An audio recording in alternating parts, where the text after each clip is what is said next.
3월 26일 장마감 브리핑입니다. 오늘은 3대 지수 모두 반등에 성공하며 상승 마감하는 모습을 보였습니다.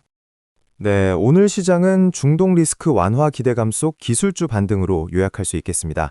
다우존스 산업평균 지수는 0.66% 상승했고 S&P 500 지수는 0.54%, 기술주 중심의 나스닥 지수도 0.77% 오르며 장을 마쳤습니다. 무엇보다 미국과 이란 간의 외교적 해결 가능성이 부각되면서 국제 유가가 하락한 것이 투자 심리에 긍정적으로 작용했습니다. 지정학적 불안감이 다소 해소되면서 시장 전반에 안도 랠리가 펼쳐진 하루였습니다. 이란 관련 소식이 유가 하락과 증시 상승을 이끌었다는 말씀이시군요. 기술주 역시 오늘 시장의 상승을 이끈 주요 동력이었다고요. 맞습니다. 특히 반도체 관련주들의 강세가 두드러졌습니다. 어제 하락세를 보였던 주요 기술주들이 일제히 반등에 성공하며 나스닥 지수 상승을 겨냥했습니다. ARM 홀딩스가 칩 설계뿐만 아니라 자체 칩 생산 계획을 발표했다는 소식이 전해졌고 어드밴스드 마이크로 디바이시스와 인텔이 가격을 인상할 것이라는 보도가 나오면서 관련 기업들의 주가가 큰 폭으로 올랐습니다. 이는 지정학적 리스크 완화라는 거시적인 환경 개선과 맞물려 기술주에 대한 투자 심리를 더욱 부추기는 역할을 했습니다. 그렇군요. 그럼 오늘 시장을 움직인 핵심 동력은 지정학적 리스크 완화와 반도체주의 강세, 이 두 가지로 정리해 볼 수 있겠네요. 네, 정확합니다. 특히 지정학적 리스크가 완화되는 거시적인 환경 속에서 반도체 업계의 개별 호재들이 더해지며 강력한 시너지를 냈습니다. 말씀하신 대로 반도체 섹터가 오늘 시장 반등의 중심에 있었군요.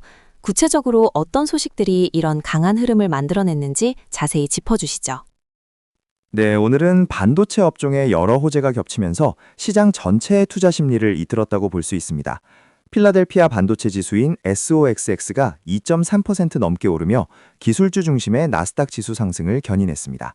개별 종목들의 움직임은 더욱 극적이었습니다. ARM 홀딩스는 장중 한때 20% 가까이 폭등했고 어드밴스드 마이크로 디바이시스와 인텔 역시 각각 6%가 넘는 강한 상승세를 보였습니다.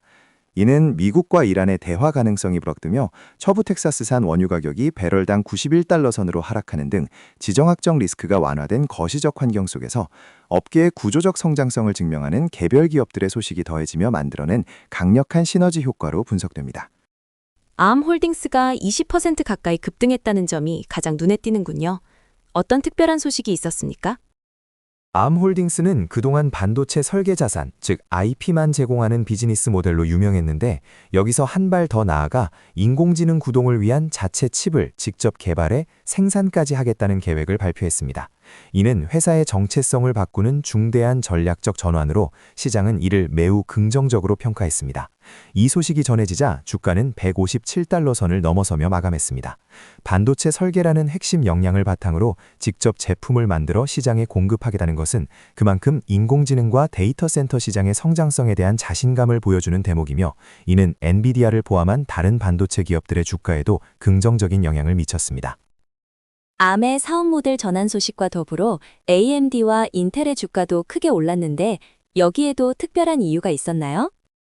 네, AMD와 인텔은 중앙 처리 장치, 즉 CPU 가격을 인상할 것이라는 보도가 나오면서 주가가 급등했습니다.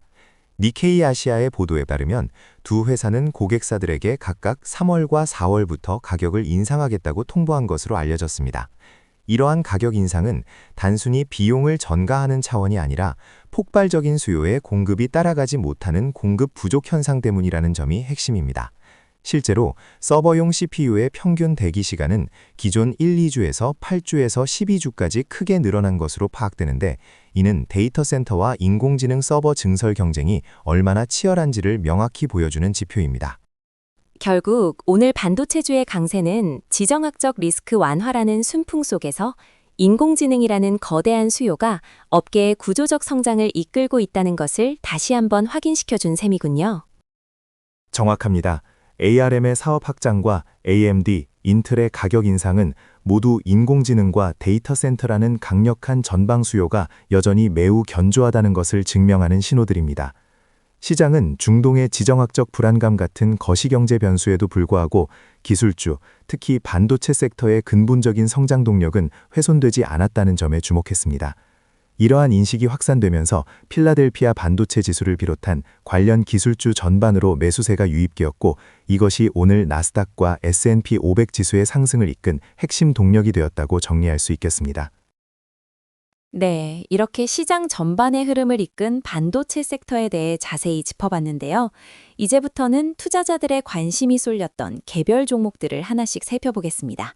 첫 번째로 살펴볼 기업은 서던 코퍼입니다. 오늘 주가는 장 초반 강세를 보이다가 상승분을 반납하고 결국 소폭 하락 마감했는데요. 변동성이 상당했습니다. 네, 서던 코퍼는 현재 시장의 가장 뜨거운 논쟁거리 중 하나를 보여주는 대표적인 사례입니다. 한편에서는 에너지 전환과 AI 인프라 확장에 필수적인 구리를 가장 저렴하게 생산하는 최고의 기업이라는 시각이 있습니다. 실제로 2025년 연차 보고서를 보면 부산물 수익을 제외한 파운드당 구리 생산 현금 원가가 0.58달러에 불과한데 이는 업계에서 압도적인 원가 경쟁력입니다. 이러한 펀더멘털을 바탕으로 구리 가격 상승의 최대 수혜자가 될 것이라는 기대감이 주가 상승을 이끌어왔습니다. 세계 최대 수준의 매장량과 최저 수준의 생산 원가, 분명 매력적인 투자 포인트로 보입니다. 그런데 주가가 최근 고점 대비로는 상당히 하락한 상태인데 이런 강력한 펀더멘털에도 불구하고 시장이 우려하는 점은 무엇인가요? 바로 그 부분이 이 기업의 핵심 리스크입니다. 서던 코퍼의 생산 기반은 전적으로 페루와 멕시코 단 두 국가에 집중되어 있습니다. 2026년 2월에 제출된 10K 보고서에서도 명시하고 있듯이 이들 지역의 정치적 불확실성은 매우 심각한 수준입니다. 페루는 극심한 정치적 불안정을 겪고 있으며 멕시코는 2023년 광업법을 개정해 채굴권 기간을 단축하는 등 외국인 투자에 비우호적인 환경을 조성하고 있습니다. 아무리 뛰어난 원가 경쟁력을 갖췄다 하더라도 사업을 영위하는 국가의 정책 하나로 모든 것이 무력화될 수 있다는 지정학적 리스크가 주가의 발목을 잡고 있는 상황입니다. 정치적 리스크가 구체적인 운영 차질로 이어진 사례도 있습니까? 물론입니다. 가장 대표적인 사례가 바로 페루의 티아마리아 프로젝트입니다. 이 프로젝트는 막대한 잠재력을 가졌음에도 불구하고 10K 보고서에 따르면 지역사회의 반발과 7건의 소송으로 인해 개발이 장기간 지연되고 있습니다. 이는 지정학적 리스크가 단순한 우려가 아니라 기업의 성장을 직접적으로 가로막는 현실적인 위협임을 보여주는 명백한 증거입니다. 또한 멕시코 탁스코 광산은 2007년부터 장기 파업 상태에 있는 등 운영상의 어려움이 지속되고 있습니다. 이런 문제들은 미래의 성장 잠재력을 훼손할 뿐만 아니라 현재의 수익성에도 계속해서 부담을 주고 있습니다. 결국 세계 최고 수준의 자산과 통제 불가능한 리스크가 충돌하는 상황이군요. 그렇다면 현재 주가는 이 두 가지 측면을 어떻게 반영하고 있다고 봐야 할까요? 결론적으로 현재 주가는 구리 가격 상승에 대한 낙관론을 상당 부분 반영하고 있지만 자산 국유화와 같은 최악의 시나리오에 대한 위험은 충분히 반영하지 못하고 있는 것으로 판단됩니다. 스트레스 테스트 결과 페루에서 20%의 추가 과세만 현실화되어도 기업의 이익은 영구적으로 훼손되며 현재 주가는 고평가 영역에 들어서게 됩니다. 잠재적인 이익의 크기보다 영구적인 자본 손실의 위험을 방어하는 것이 중요하며 서던 코퍼는 그 위험이 매우 높은 수준에 노출되어 있습니다. 따라서 예측 불가능한 정치적 리스크로 인한 자산 가치 훼손 가능성을 고려할 때 매우 신중한 접근이 필요한 시점으로 보입니다. 오늘 시장은 3대 지수 모두 하락하며 다소 아쉬운 모습을 보였는데요. 오늘 시장 상황을 한 문장으로 정리해 주신다면요? 네, 중요한 경제지표 발표를 앞두고 투자자들이 관망세에 들어간 하루였다고 요약할 수 있겠습니다. 다우와 S&P 500, 나스닥 모두 소폭 하락하며 숨고르기 장세를 보였는데요. 연준의 금리 인하 기대감이 여전히 시장에 남아있지만 이번 주 후반에 발표될 개인 소비 지출, PCE 물가 지표를 확인하고 가자는 심리가 뚜렷하게 나타났습니다.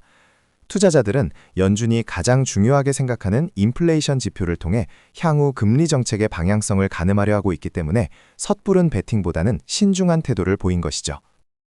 말씀하신 것처럼 이번 주 후반에 중요한 발표들이 예정되어 있죠? 그렇습니다. 투자자라면 이번 주 금요일에 특히 주목해야 합니다. 바로 연준이 가장 선호하는 인플레이션 지표인 2월 근원 개인 소비 지출, PCE 가격 지수가 발표되기 때문입니다. 이 지표가 예상치에 부합하거나 혹은 그보다 낮게 나온다면 시장은 연준의 6월 금리 인하 가능성을 더욱 확신하게 될 것입니다. 다만 한 가지 특이한 점은 발표일인 3월 29일이 성금요일로 미국 증시가 휴장한다는 점입니다.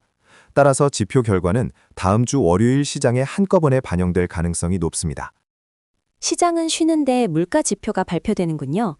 제롬 파월 의장의 발언도 예정되어 있던데요. 네, 아주 중요한 포인트를 짚어주셨습니다. PCE 지표가 발표되는 금요일에 제롬 파월 연준 의장의 연설까지 예정되어 있습니다. 파월 의장은 샌프란시스코 연방준비은행 주최 대담에 참석하는데요. 아마도 PCE 데이터가 발표된 직후에 연설이 이루어질 가능성이 높습니다. 따라서 그는 최신 인플레이션 데이터를 손에 쥐고 시장과 소통하게 될 것입니다.